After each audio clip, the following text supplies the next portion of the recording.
So I'm going to go on mute. All right, the recording's running, so go ahead and kick us off. Yes, hi there, everybody. Good day, good evening, good morning, whatever the time is in the world for you. My name's Steve Parker. I'm part of the client automation team here at CA.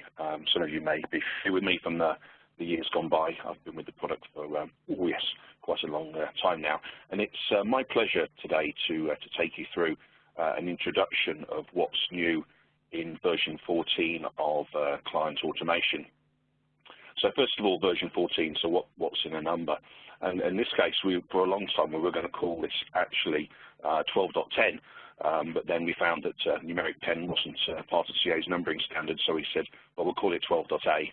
And then after that, we said, okay, well, let's go for 13. And of course, most of the world, other than Israel, where apparently 13 is a lucky number in Israel, decided that that really perhaps 14 would be the better number. Okay, so this is client automation version 14, which is the next logical release after the 12.9 version that many of you will be running today. So this is just the brief agenda. It's rather long. I'll try and skip through some of the aspects of this a bit more quickly so we can get down to the bottom of the list, which is the demonstration, which is probably the main reason why most of you have dialed in today to have a look and actually see the new features rather than see some screenshots and hear me just talking about the screenshots themselves. So we're going to kick off with just a brief introduction of what we've done in version 14, and we'll do a quick overview of the main enhancements, and we'll then move down through to just to cover some of the platform and component changes, cover the upgrade paths, so from what version can we upgrade to version 14, and then we'll just touch on some of the deprecated platforms and integrations, as well as obviously the first part we're going to cover all the stuff we've added. Not later on. We'll cover the few bits and bobs that we've had to take away. So first of all, as I said, this is the new release. We had quite a focus really on I suppose two main aspects, and those are the first two items. Probably the first three items are on the list here. The first one was a need to improve our patch management capabilities. We've not done any work really on Patch Manager for the last couple of releases and wanted to bring that up to date. So we've improved the patch management console there by integrating it more closely into the web admin console. Patch Manager itself, we wanted to look at the way we do our rollups. Yeah, we have our Delta rollups and full rollups, and how could we make that more efficient? So we've come up with a new rollup type, which we call the IntelliRollup. Okay, so these are the intelligence inbuilt to the rollup, so we only distribute what's needed. The other large area of work was on OSIM to actually add support for the new replacement for BIOS, which is the UEFI standard, the new firmware standard that will be replacing BIOS and has already replaced BIOS on most new machines that you purchase now. And lastly, we made some improvements to the Linux area. So we went through and improved the ability to support installation without a user that's called root. And what we'll do now is just drop into these plus the other topics on the agenda in a little bit more detail. Okay, but before we do that, let's just think about what are the benefits of moving to the new release. Obviously, with each new release, we certify the latest platforms and service packs that are available to us from the major vendors that we support. Okay, so we're going to keep obviously certifying new platforms with the latest release rather than the older of the releases. So to keep current with platform support, it's a good idea to upgrade to the new versions. Obviously, we're continuing to add new features, new functions. We're building in the test fixes, into the new release. Okay, which gives you a better performing and more stable platform. And to be honest, it makes it easier for us to support you. Okay, so if you're on the latest code base, it makes it a lot easier for our support and our engineers to give you, their best support as and if or when you do you need it and open up support calls with us. So I would encourage you all to take a look at version 14. I know from the download stats that quite a lot of you have already downloaded, and a number of you have already implemented the new version. The new version, incidentally, was released at the very end of March. Okay, so it's been out there for the best part of 3 months now, and we are starting to see quite a few customers across our base actually upgrading to this new release in order to make use of these new features and functions and the platform support. So, patch management functionality in the web admin console, affectionately known as the WAC for short. Previously, the installation of Patch Manager was done from a standalone media set. There was a separate Patch Manager ISO that you downloaded and ran the setup post the installation of client automation. With version 14, we've removed the media set and combined the install into the core of the client automation installation program, which means that when you run a customized install, you'll see a tick box for Patch Manager in the same way as you would any of the other components that make up the client automation product suite. As I mentioned, we've integrated the functionality into the web admin console, and during the demonstration, we'll have a look at that and see where that sits. So the benefit of integrating into the WAC is that we're now using the same OLS security model as the rest of client automation. So you can grant security privileges to the administrators to allow them access to Patch Manager, or not allow them to add or obtain the functions of Patch Manager if you just want to restrict the web admin console as it is today to the standard software delivery and asset management functions. Last on the list here, you can see on this slide, is the automatic detection, download and approval of new patches.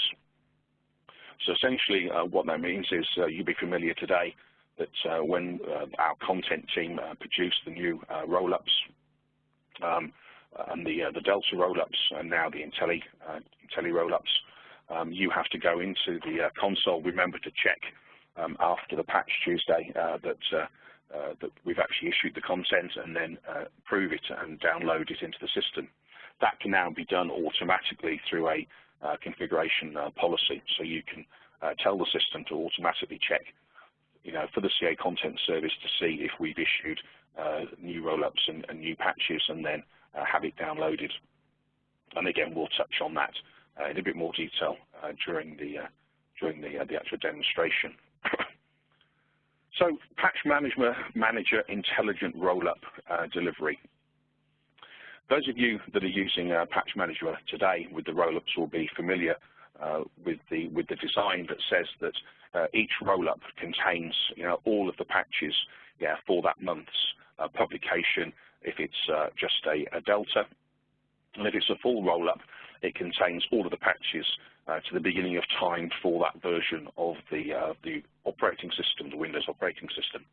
Which means if you have 20 full rollups in the library, that means you hold each patch 20 times effectively, which obviously causes quite a lot of bloat in the size of the software delivery library. Also, when we come to deliver that full rollup, in reality, if only 20% of those patches are needed on the target system, we would still, if you were configured for nozzles download the entire patch, unzip it, analyze what was needed, and then install the 20%, which again isn't probably the most efficient way we could have been doing this. So, needless to say, we've changed it, and there's now a new Intelli rollup that replaces the full and Delta rollups, because essentially an Intelli rollup, it will always be a Delta rollup. Okay. Now the rollup itself doesn't contain any patches. Okay, it only contains the installation script and the metadata file. Okay, so what we're delivering to the agent first of all is actually very small. It's only it's a few hundred K in size, and then the analysis done by the script will result in only the patches that are required being delivered to that workstation. Okay, and again, when we go through the demo, we'll have a look at that in a bit more detail. So the results of only having the scripts contained in the Rollup package means that the individual patches themselves are only held once in the library, okay, and only distributed once to the libraries of the scalability servers. So if you have the 10 full Intelli Rollups over the last year, and each one contains 90% of the same patches, in reality in the library will only have one entry representing that patch, and then the actual Rollup patches themselves just contain a symbolic link to the individual patches that we hold, which is obviously a far more efficient, far more bandwidth friendly way of distributing patches to the endpoint systems. So let's move on now into the OSIM enhancements. And as I mentioned, really the biggest of the three changes that were made is support for the UEFI firmware, which is replacing the BIOS standard. So as a result of that, we needed to make some changes in our boot disk configurations, and also our underlying technology with the way we handle PXE requests, because just like BIOS, UEFI also uses PXE, but as you'd imagine with a new standard, it doesn't do it exactly the same as it did before, which was good and was bad. It was bad in as much as we had to do a lot of development work to accept this new UEFI standard, but it's good because it allows us at the PXE level to distinguish between a machine that has been booted by PXE and a machine that has been booted by UEFI, which means we've been able to build the intelligence into the boot server level, which means we don't need to complicate it at the user interface level and have you choose when deploying an image whether the machine was UEFI or was BIOS. Okay, we will detect that automatically, and use the appropriate scripts within the boot image in order to deploy the operating system. Okay.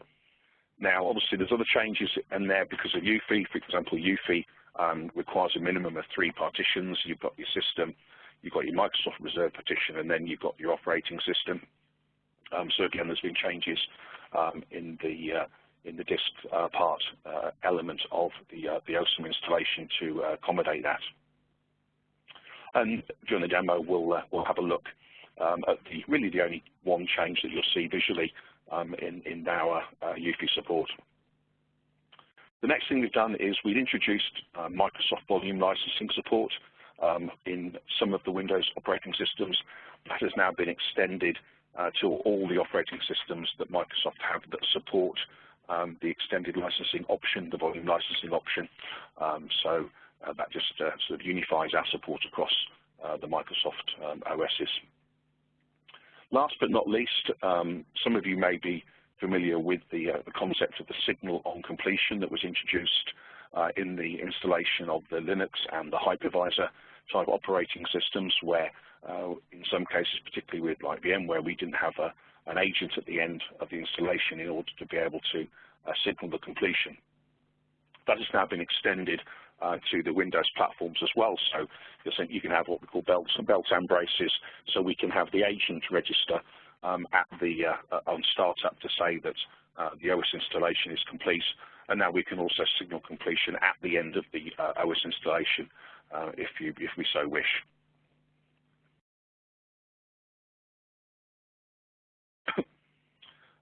Moving swiftly on, as I mentioned, the introduction, we've made some changes to the installation privileges that are needed when installing on the Unix, Linux, and also Mac platform. Whereas previously the installation was hard-coded to look for a user ID physically called root, we've now added support for sudo. So you can be logged on with any user you like, and you can sudo to give you root privileges and then run the installation. If you run the installation and we detect that you do not have privileges, then we will automatically prompt for the sudo password. So provided your user has been granted the privilege of using sudo, then the installation will continue. We've also done some enhancements to support the SE Linux, the secured Linux environment.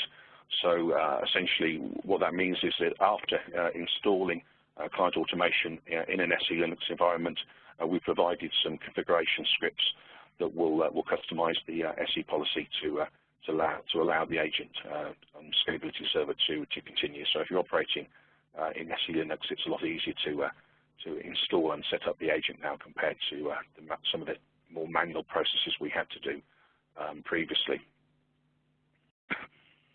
So miscellaneous enhancements, as always, when we're looking at the new releases, there's some of the bigger functions that take sort of more of the resources, and then there's other functions that come in that are sometimes smaller but equally as beneficial to a lot of you guys and girls out there. And I'd just like to run through a few of those with you now. So the first one on the list is we've changed the way the lock host UID function works. Some of you may be aware that previously you could create a registry key that would lock the host unique identifier for the agent. So in the event you were changing hardware, like changing the motherboard, therefore thought it was a new machine, or particularly in a virtual environment where you had hosts moving across, guests rather, moving across various hosts, and as a result changing a number of their characteristics, fooling the system into thinking they were with new machines, and that had to be done by manually editing the registry. Now we support a configuration policy, so it's a lot easier for you to implement the lock host UID feature if you need to use it in your particular environments. Out of the box, if you're doing an upgrade, your configuration settings will remain the same, but if you're doing a new implementation of an enterprise or domain manager, there's been approximately 25 configuration changes that have been either removed or changed by default to provide a better out of the box setting, and you can find details of those in the documentation. Remote control permissions it will automatically now be added for the local administrator on the all computer group. Again, it was a common common support call we had with new customers trying to use remote control, not realizing the need to create the address book and assign the permissions for the user. So now out of the box remote control will work for administrators, and then you can then customize that obviously for your different user groups within your own organizations. Lastly on this list, the IntelliSig report that previously had only been available in the Business Objects reporter boxy has now been added back into the standard DSM reporter. The Instant Diagnostics tab contained a number of technology elements that were either completely out of date or no longer required really. There was this thought of a good idea probably at the time, but in reality checking for an FTP service on every workstation as part of Instant Diagnostics didn't really serve the purpose, with the main purpose being was the agent itself up and running. So we've slimmed down what we're checking for and are only checking for some core aspects now, which means the Instant Diagnostics tab, particularly if the agent is up and running, is a lot more responsive, a lot quicker, as it's only really detecting on the Windows platform the running of the agent and access to WMI. Now, as all computers, and when you open a computer group for the first time, you had a number of different columns that represented different attributes, of the agents within that group. And to be honest, we could have changed this to any one of a million combinations, and I'm sure that if we did a poll out there, I think there's 25 of you on the call. At the moment, all 25 of you, would have come back with probably a slightly different list. So there was no way we were going to please everybody. But from my experience of talking, to you guys, out there, and when I've been visiting your sites and looking at your implementations, there was a common trend, which was to remove a number of the columns, such as trust and origin, and add the agent last run date. So what you see now is the new default for all computers, and when you create a new computer group. So we've got the name, the operating system, the status of the agent, agent last run, and scalability server. And of course, as you have always been, you are free to then customize that to add in any additional columns or remove columns. But we hope that out of the box now, having these these columns as the default will provide a more friendly experience for you.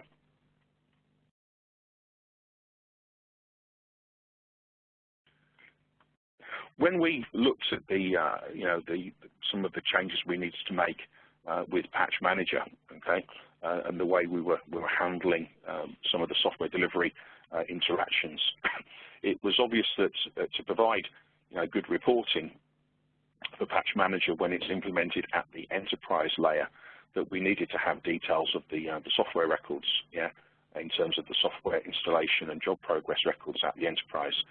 So the replication has been enhanced. This is the standard up-bound replication task that runs under the engine, has been enhanced to replicate the SD installation and job progress records. Now, it will only do that for packages that have been distributed and staged from the enterprise managers to the domain managers.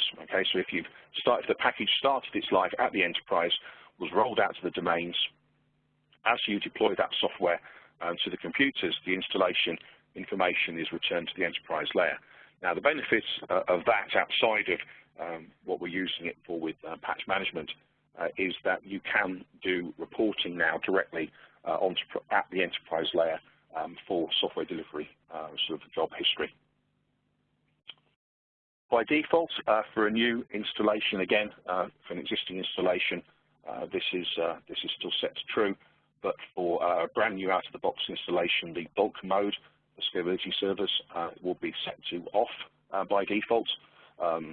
Bulk mode was implemented and is beneficial to probably the largest users of software delivery, in the way we cache and send up job status records from the scalability server to the domain manager for processing. But for the majority of the customer base, bulk mode really doesn't offer any great benefit, and therefore it's nice to have the installation records sent immediately or as soon as possible from the SS.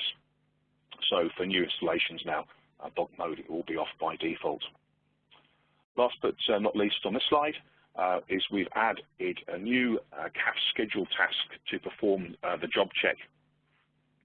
So you're familiar with the CAF scheduler and the fact that it runs the asset management agent every night, and that it runs the registration process every night, and you can adjust obviously the scheduling intervals for those. We've added a new one for software delivery. So in an environment where perhaps triggers from the scalability server aren't reliable or are not possible due to firewall configurations or NAT, networking, VPN, etc., you name it, now you can choose to have software delivery at the agent level check back to the scalability server once a day, once an hour. I wouldn't necessarily recommend you set it to once a minute because that will just be ridiculously high in overhead. But certainly, once a day, once an hour, you can have the agent check the packages. But that's only necessary in an environment where triggering from the scalability server isn't possible. So last but not least, what you'll find when you download the ISOs for Client Automation version 14 is that we no longer have the documentation on the media. We've moved to a new platform which we call DocOps, which is available on the CA website. And if you click on the help button now anywhere within the various screens of Client Automation, you'll be redirected to the website and onto the DocOps website. Now, the benefits of us moving to DocOps is that we can continually update documentation effectively. We're no longer constrained by having to have it on the media, and therefore, as soon as we cut the media, if we need to improve it, we've got to wait for the next release. It does mean that we can continue to make changes on the fly to the documentation and improve it as we get feedback from people on its use and its content. And also, just while I remember, the old green books that have been available previously on the CA support site have now also been moved over to DocOps. So the green papers that we've produced over the years for different areas of best practices for client automation are also now available under DocOps. So new platforms and components. I'll run through these slides relatively quickly because, to be honest with you, they're already out of date. Okay, so we're continuing in QA. We continually are evaluating and testing against new platforms and publishing new certifications. We've done some just very recently for AIX and also some of the Linux platforms. So the Bible, you know, the place you must always go to find the latest list of supported or not supported platforms, as the case may be, of course, is through the CA support site, and go to the product status matrix, and that will give you the definitive, most recent update on where we are, you know, in terms of the platform certification process. So I'm not going to run through and list these ones on the slide. You can read those. As I mentioned, we're already out of date because we've done fresh certifications since this was released at the end of March. Again, more platforms, more information, and again, already surpassed by new versions on the support site.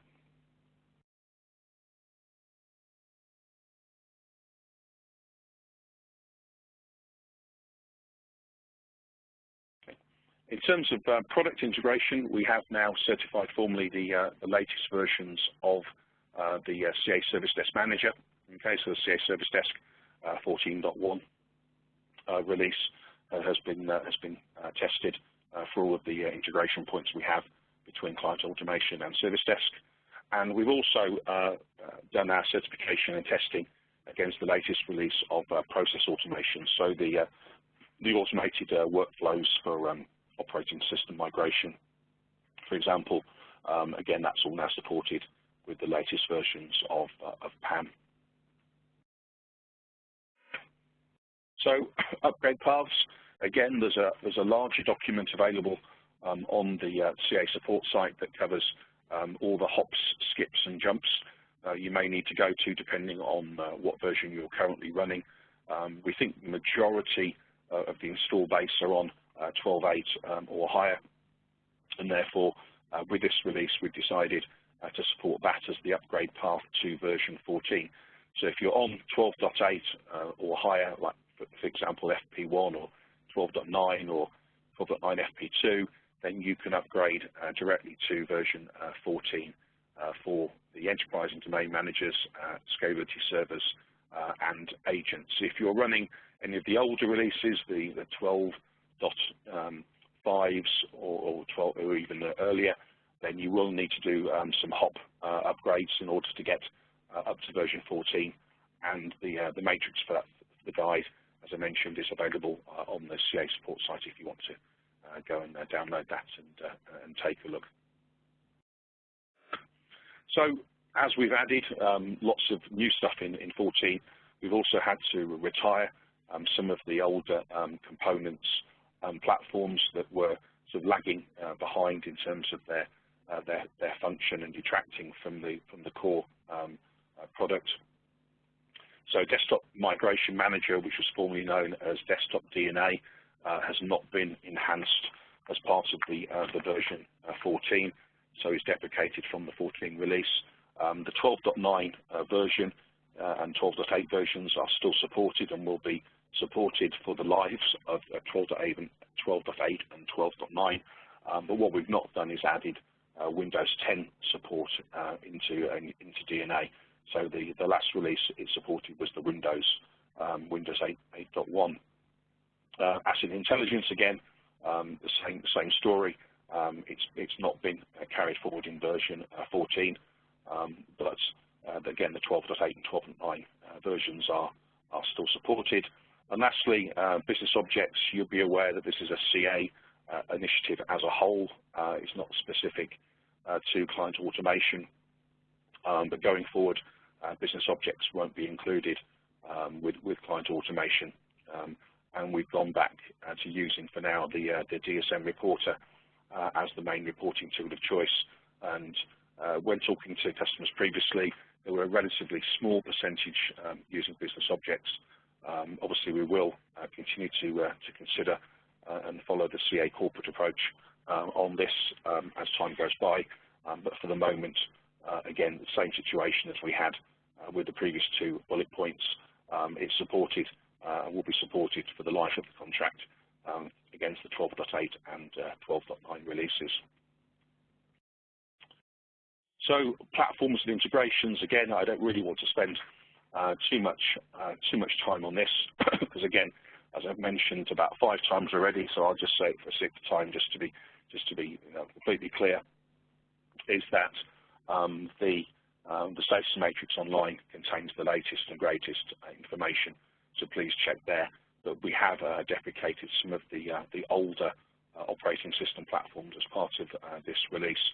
So if you're running Windows 2003, for example, you'd have to continue to use the 12.8, 12.9 agents on those platforms. So obviously, while we still support 12.8 and 12.9, and they still support those versions of the operating system, that's all great. It just means that the version 14 components haven't been QA tested and certified on these older platforms as listed here. I'll just click on to the next screen so you can have a quick read rather than me repeating everything.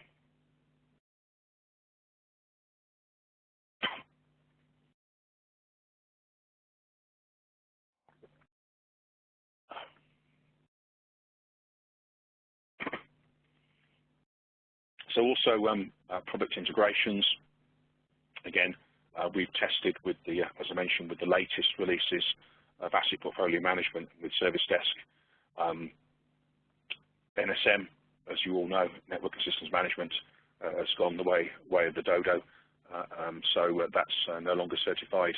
And we've also dropped support for some of the older releases of the integrations to Microsoft's SCCM and also the Citrix and VDI functionality.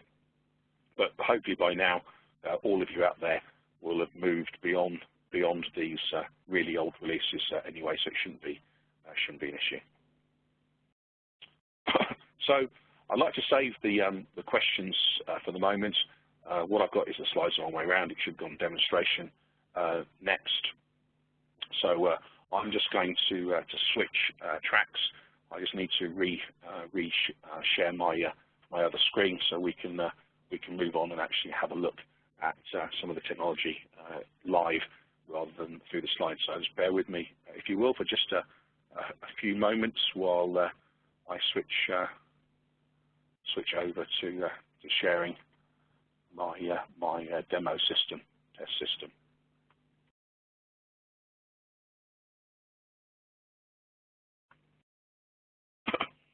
Okay, so hopefully you can all see now my demo system, test system.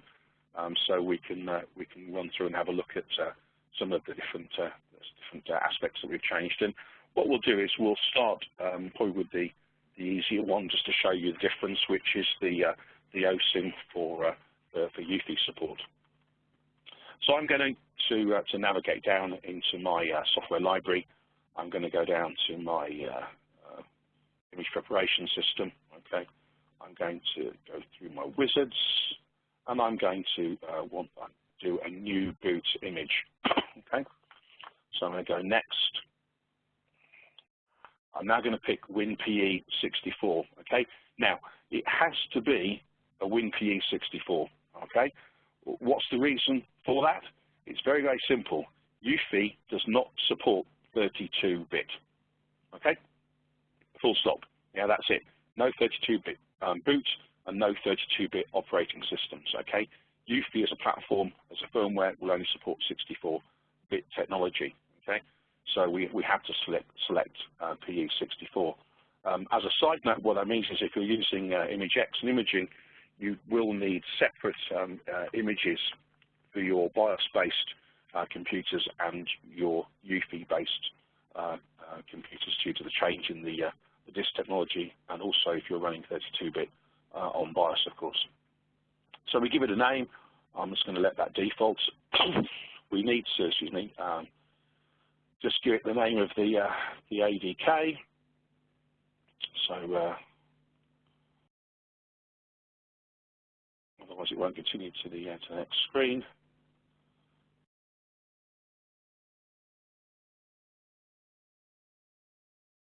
Okay, so I'll do next. Okay, and then we're going to stop at this point. Okay, because from an administrator's point of view, this is the only change, okay, in the system that you'll see in order to support UEFI. Okay, it gives you here the option. As you can see, we're going to build a default WinPE image, okay, that contains both, okay, the standard PXE boot for BIOS and the PXE boot for EFI, okay, for UEFI. Okay, and again at this point, if you were using special bootloaders, you could override that and enter a new bootloader if you're using a special custom bootloader for your particular hardware.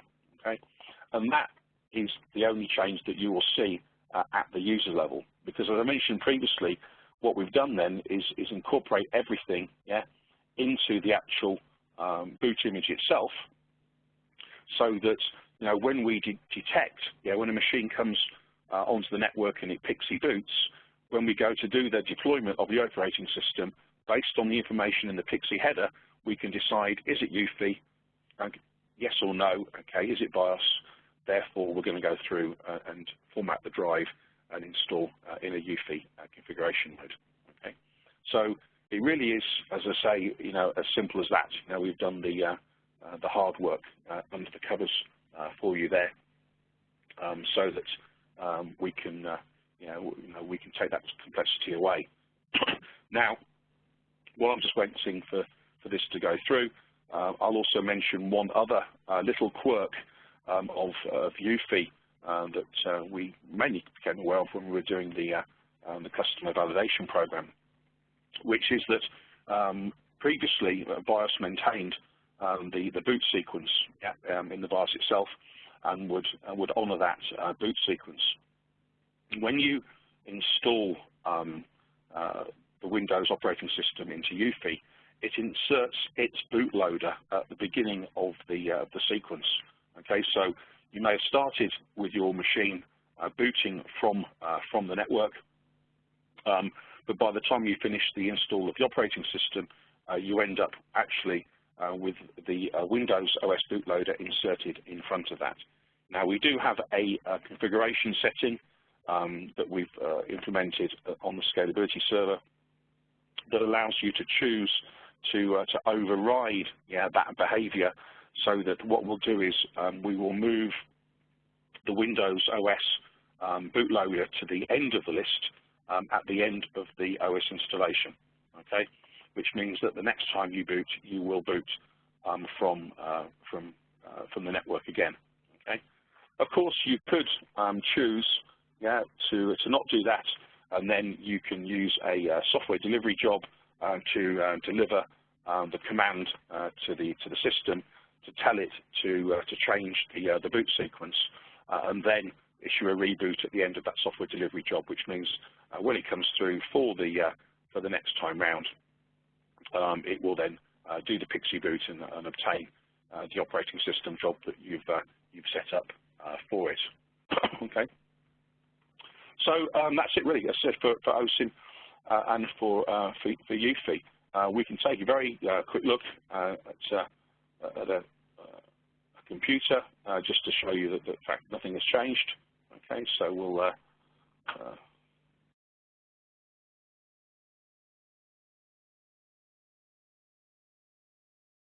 manage this one.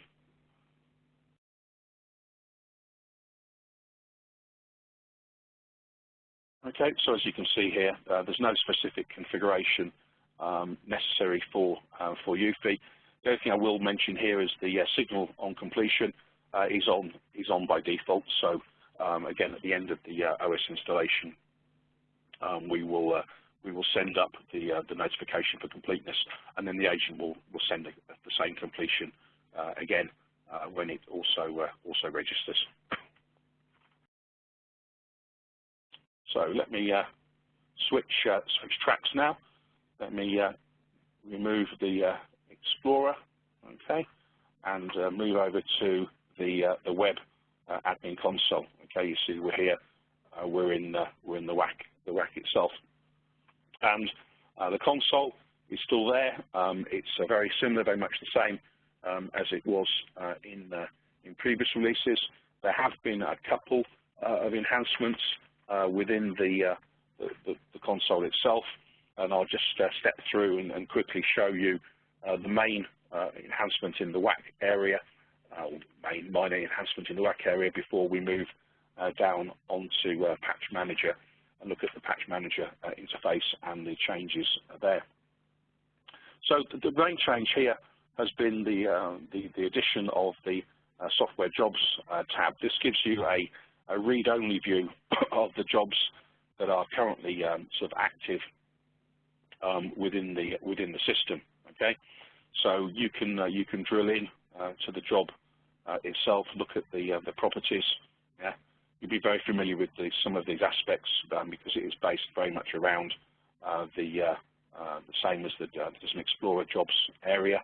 You can see in this case I was deploying a Red Hat Enterprise Linux upgrade to a target system, and in this case it's a Red Hat. So let's drill into there. Okay, exit code 1. Oh, we've had a failure. Let's keep drilling down. And this is the bit I wanted to show you really. That's the most interesting of this aspect in the new web admin console, WAC. This is the fact that we now have the job output. Okay.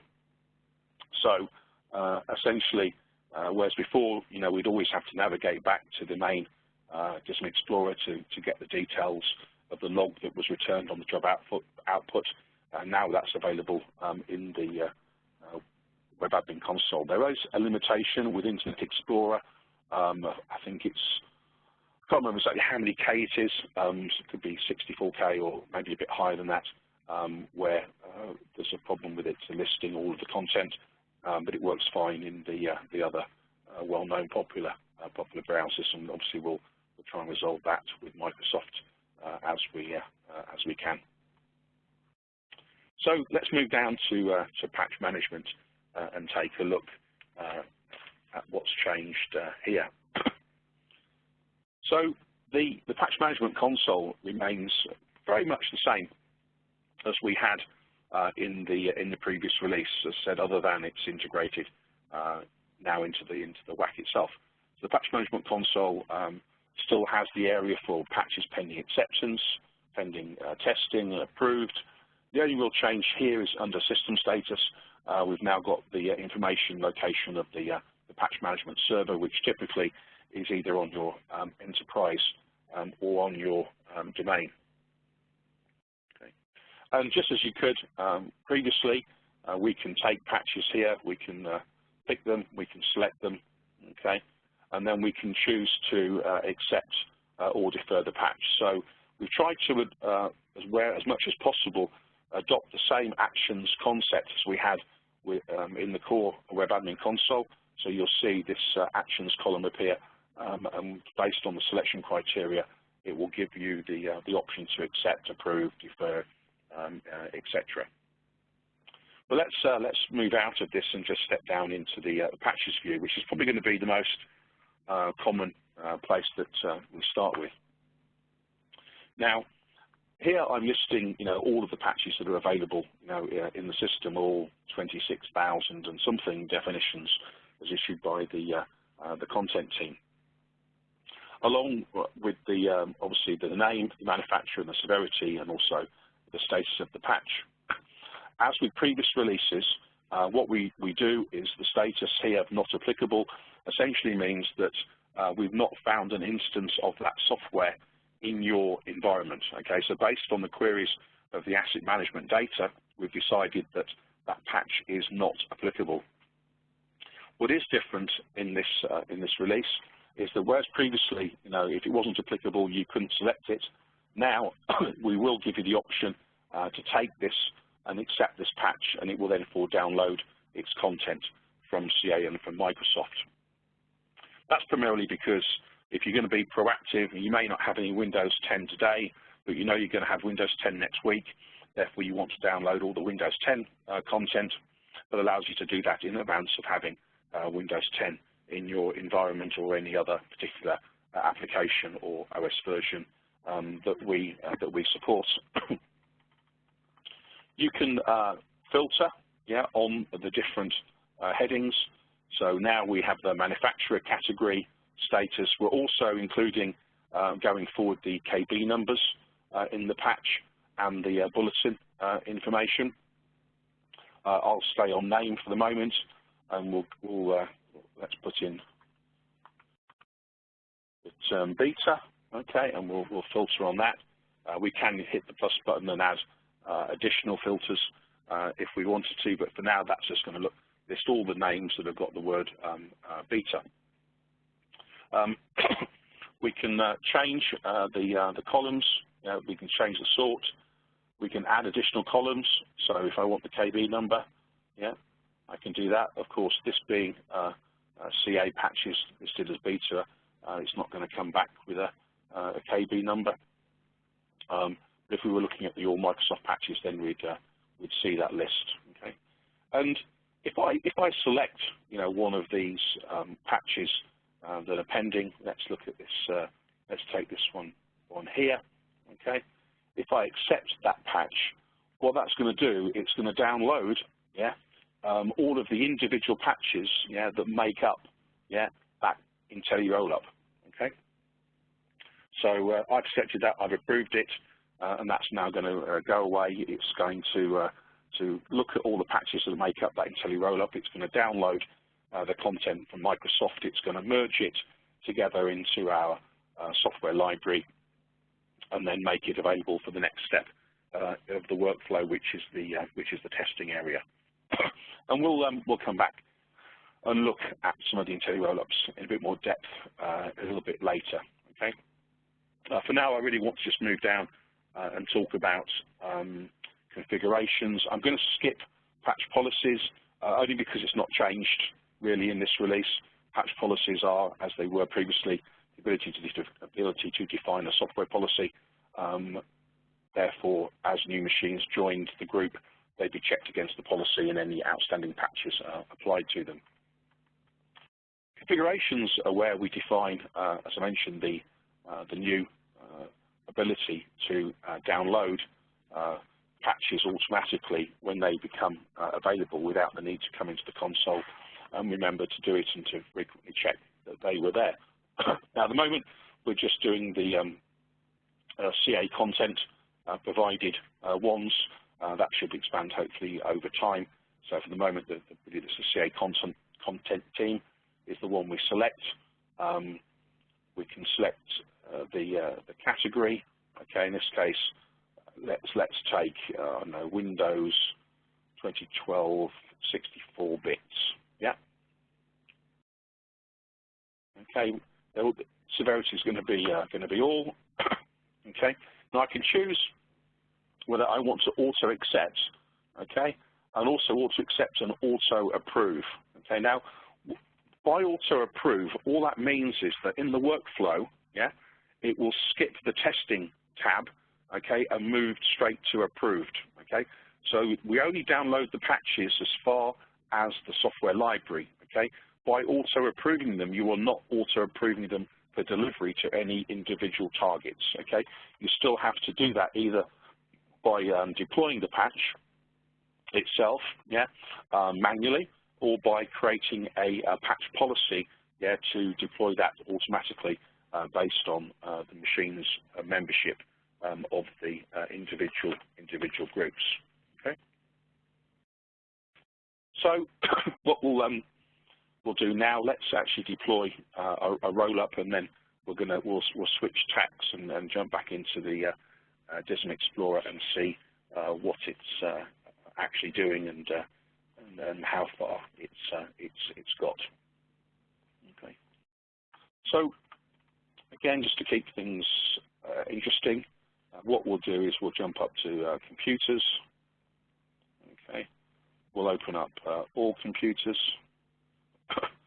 Now, this is my test system, okay, that we're going to use today. So we're going to use this Windows 7 box, okay, and I want to deploy. Okay. So what do I want to do? I'm going to add patches, okay, rather than adding a software group or adding procedures. So we're going to add a patch, okay.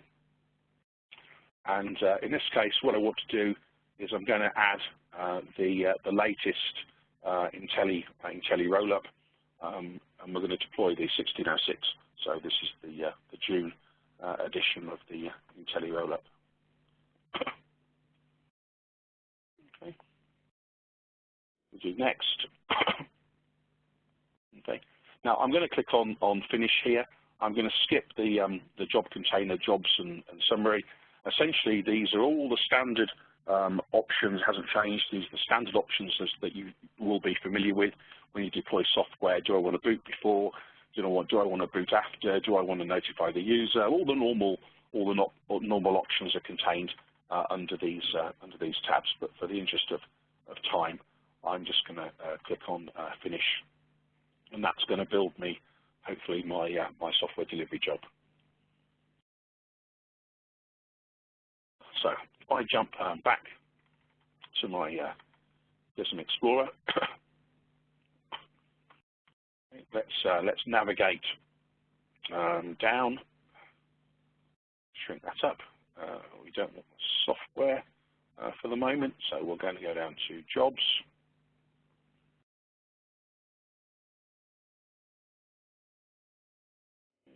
Software Jobs.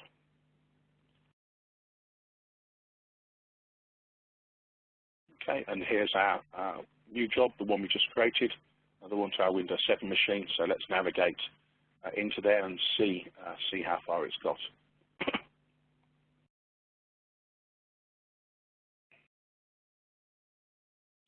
Okay, so that's the Rollup, the Intelli Rollup we've deployed. I'm going to drill into there, and I'm going to check on the job output. So nothing's available in job output yet, which means essentially it's still preparing the job, and it hasn't executed the first phase of the job on the target system. Okay, so let's have another quick look. Yeah. Okay. So job output has returned. Okay. So again, I'm just going to skip to the bottom of this so you can see the processing. All right. Okay. So the summary then has been posted here of what it's going to do. So there's 206 patches that are in the Rollup. Okay. 16 are actually required that need to be installed. Okay. 149 are already installed. Okay. So the system already has those. Yeah. Mainly because I deployed the Rollup from a couple of months ago on that machine the other day. And 41 patches are not applicable. Okay. And then here, what we'll see is, for more information, okay, check the individual computer jobs records to see what it's doing. So what's going to happen now? So we've done the analysis. We've worked out we need 16 patches. We're going to build in background a hidden job that deploys those 16 patches to the target computer. And when that job has finished, we're going to come back and mark the status of this job either complete or failed, depending on the output of the job itself. Okay, so we're still going to get a job status returned here, to show whether this distribution to this machine was successful or not. But if I drill down into the computer itself and go down to software, okay, look at the installed packages. Okay. What we'll see here on the right-hand side, okay, is the fact that we've already recorded installation records for all the previously installed software. Okay, but if I want to know how that was installed, okay, then I need to go into the jobs, and actually look at the software job history.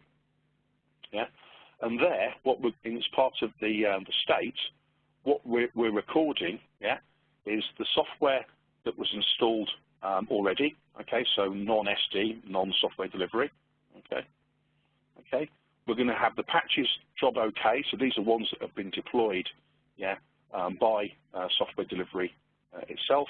Okay, and we've got jobs obviously that are previously errored. Okay. And as you can see here, we've got jobs that are executing. Right? Okay. By changing a configuration policy, we can also choose to bring back information to record the job, the patches that were not applicable for that platform. So if I just jump quickly over to this Windows 7 test system, what you can see here, on the system itself, okay, these are the this is the job that was built, and these are the patches installing. Okay, so we're only actually installing the patches that are required on that target system, which of course is massively more efficient than the way we did this previously, which is why we're calling it a intelligent rollup. Okay. So we'll leave that running. We'll leave that doing its patching, okay, and jump back to our domain manager just to finish off by looking at an IntelliRollup itself, and we'll just have a quick look so you can see the package and get a feel for what it looks like, and then we'll open up to questions after that. So if we drill into our software library, okay, what you'll see is that we still have the Unicenter patch management packages. So if I select this, I can see I've got 288 packages that are individual patches in the library. That's all patches. So you can see the first two I've got up here are actually Red Hat Linux patches. After that, there's a Microsoft, there's a CA internal manual download patch, and then I've got some Windows 10s, and then I've got all the normal KB patches that make up the contents for the IntelliRollups. If I move a bit further, we'll see now we've got an all-patch Rollups group, and within there is where we contain each of the IntelliRollups.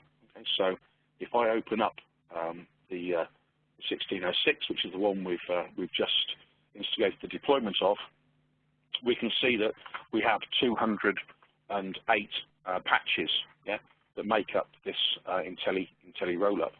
If I open up the previous one, the 1604, okay, you can see that one was 227, okay, but we've not got 450 packages in the library, okay, because as I mentioned, we only hold the package once, and the contents here are just a link, a symbolic link, to the individual packages themselves. Because if we look here at the actual package that is the IntelliRollup, and we drill in and look at its content, you'll see that really it's just got a script, okay, and the UPM rollup.ini. Okay, so the rollup.ini, those of you that are familiar with the current rollups, contains the metadata for the list of all the patches that are included in the rollup and how that patch is detected on the system. So when we deploy this IntelliRollup first of all to a workstation, we're sending 270K.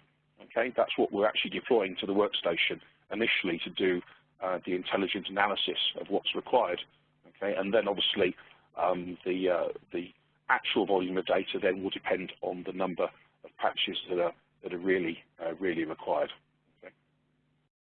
So that's running there, that's patching, and then as I mentioned, eventually when it's deployed all those 19 patches, it will come back here and it will update the status to reflect whether that was successful or non-successful.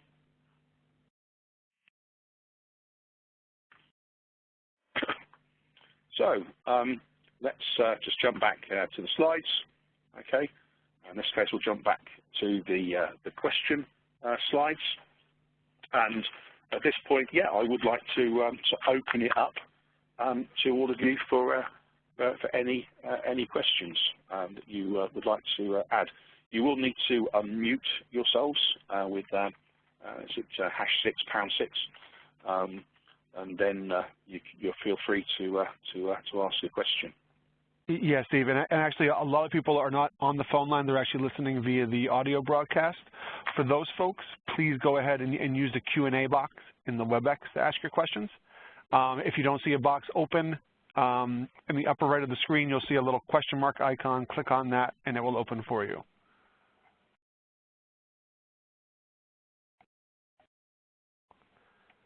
No questions so far. Oh, that's me. I left half an hour for questions. The last time I ran this one, we went to an hour and a half. There were so many questions, so I thought I'd play safe this time. And okay, well, okay, a question just came in. The documentation that isn't part of the install media, is that available for download? It is, yes. So when you go onto the DocOps website, okay, obviously there's a lot of search capabilities there, and there's a lot of other benefits of DocOps itself, but there is an option to export the documentation. I think there's a couple of different formats there. One's PDF, and another one is some other publication standard, and you can export that and then take that copy and hold it locally and read it at your heart's content. But it is many thousands of pages. Okay.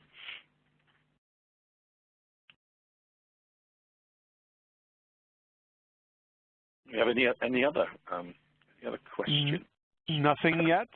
And I'll also add that I will be posting a replay of this session to the community later today or first thing tomorrow. So if you have any questions that come up later, feel free to ask them in a comment to that posting, and we'll make sure that Steve and the team see them and can answer those there as well. And keep an eye on the community, obviously, because we are publishing a lot more information now as it becomes available. So I've recently published the latest platform certifications and the latest guidelines for the content availability and various other aspects. So certainly keep an eye on that. And as Len says, if you do have any questions, then it's an ideal forum to ask them. And myself and a number of others in the team keep an eye on that, and obviously do our best to get your answers. Yeah. All right, I don't see any other questions, so I guess maybe we can just wrap up. Steve, thank you so much. This was a great session. I'm sure everyone found it very valuable, and I guess you did such a good job that there weren't any questions. Yeah, super. Well, everyone gets half an hour back. Yeah. All right, thanks very much, everybody. Have a great day. Thank you all.